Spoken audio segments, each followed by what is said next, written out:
No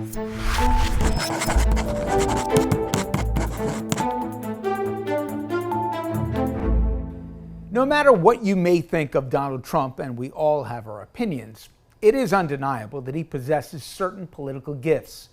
And while one in particular is typically seen in sociopaths, it nonetheless is a huge part of his toolkit.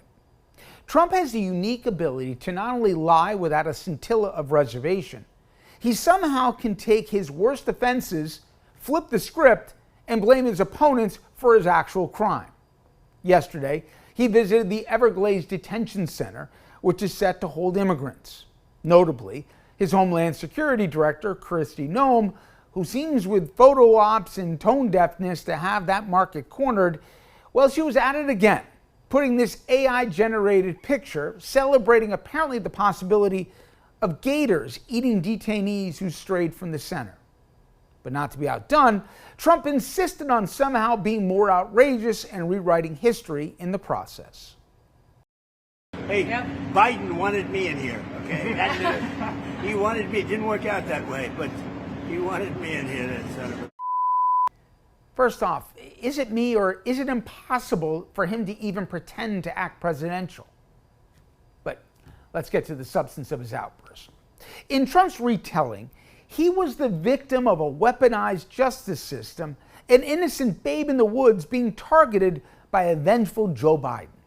Now, he's told this lie so often, the GOP is so willing to parrot his alternative universe, that it requires a reality check. In New York, Trump was convicted by a jury of his peers on 34 felony accounts and required to pay a $460 million civil judgment in another. A jury found him guilty of fraud and falsifying business records. Trump also was pursued in Georgia for his attempt to steal that state's election caught on audio tape, and of course by Jack Smith in the federal probe for his outside role in the big lie that led to the violent insurrection that not only Trump encouraged, but the inevitable attempt to overthrow a free and fair election that he so desired. As we know, it took an activist Supreme Court to inexplicably rule that regardless of the criminality, a president is exempt from prosecution.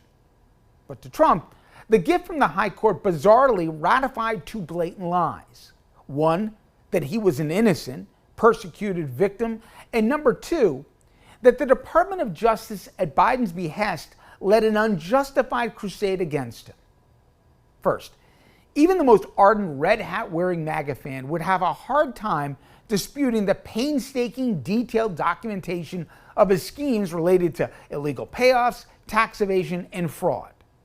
Next, we all heard with our own ears the audio tapes of him harassing the Georgia Secretary of State to find him nearly 12,000 votes to steal the state's electoral votes.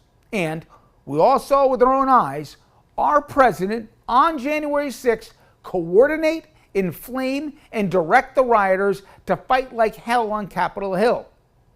Through it all, firsthand accounts in the White House confirmed Trump celebrating the assaults on law enforcement in real time and then his refusal to call off the mob. He was guilty in every case and he was never contrite.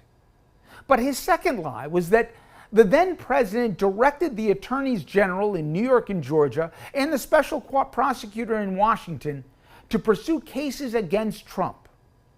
Now, someone will have to explain, if Merrick Garland was such a political stooge, then why did he prosecute Biden's own son, Hunter?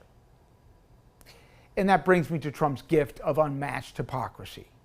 Can you imagine Trump, who considers the attorney general his personal attorney, allowing the prosecution of Donnie Jr. or Eric? If you want to talk weaponizing a Justice Department, consider this president actively promising to lock up his political opponents, most notably Hillary and Biden.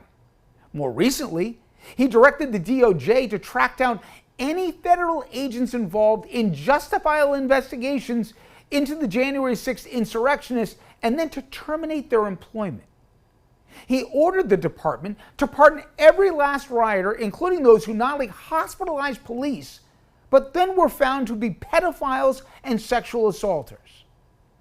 The FBI director, Kash Patel, he's openly suggested an enemies list and using federal resources to go after Trump's critics. If that isn't weaponized in the Justice Department, then please tell me what is. So to the point, Trump yesterday demonstrated yet again the chutzpah of projecting his worst instincts onto his opponents and playing victim when he's the worst offender. Maybe seeing a jail cell up close hit a little too close to home for him.